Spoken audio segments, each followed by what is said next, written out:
মহামারী করোনার পর থেকে দেশের আর্থিক পরিস্থিতির অবনতি দৃশ্যমান হতে শুরু করে। এছাড়া ২০২২ সালের ফেব্রুয়ারিতে রাশিয়া ইউক্রেন যুদ্ধ শুরুর পর বিদেশি মুদ্রার সংকট ও মূল্যস্ফীতি ব্যাপক হারে বেড়ে যাওয়ায় দেশের সাধারণ মানুষ দুর্ভোগের মধ্যে পড়েন। যে সময় দেশের অধিকাংশ মানুষের জীবনযাত্রার ব্যয় মেটাতে হিমশিম অবস্থা, তখনও ধনীর সংখ্যা বেড়েই চলেছে।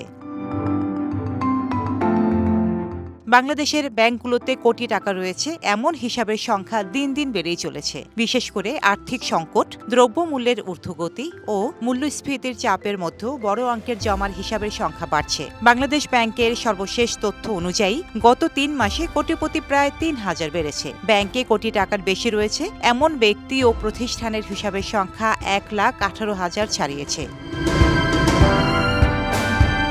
কেন্দ্রীয় ব্যাংকের তথ্য অনুযায়ী ২০২৪ সালের জুন শেষে ব্যাংক খাতে মোট আমানতকারীর সংখ্যা দাঁড়ায় ১৫,৭৪,৫২৩। এসব হিসাবে জমা আছে ১৮,৩৮,০৮৩ কোটি টাকা। এর মধ্যে ১ কোটি টাকার বেশি আমানত রয়েছে এমন ব্যাংক হিসাবের সংখ্যা ১,১৮,৭৮৪। কোটি টাকার উপরে এসব হিসাবে জমা আছে ৭,৭৩,০৫৯ কোটি টাকা। অর্থাৎ দেশের ব্যাংকিং খাতের মোট আমানতের ৪২.০৫% কোটি টাকার হিসাবধারীদের। তথ্য বলছে, চলতি বছরের মার্চ পর্যন্ত ১ কোটি টাকার বেশি আমানতের ব্যাংক হিসাব ছিল ১,১৫,৮৯০টি। ওইসব ব্যাংক হিসাবে মোট জমা ছিল ৭,৪০,১৫০ কোটি টাকা। অর্থাৎ ৩ মাসের ব্যবধানে কোটিপতি হিসাব বেড়েছে ২,৮৯৪টি।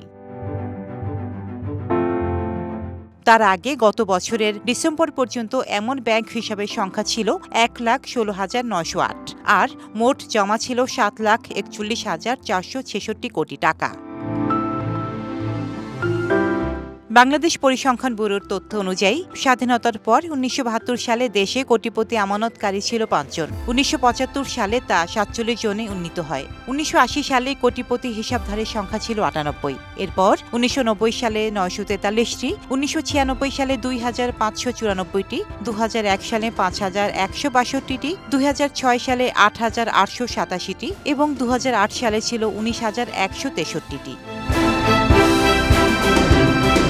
২০২০ সালের ডিসেম্বর শেষে এই আমানতকারীর সংখ্যা দাঁড়ায় ৯৩,৮৯০। ২০২১ সালের ডিসেম্বরে বেড়ে তা দাঁড়ায় ১,০১,৯৭৬। ২০২২ সালের ডিসেম্বর পর্যন্ত সেই হিসাবের সংখ্যা ছিল ১,০৯,৯৪৬।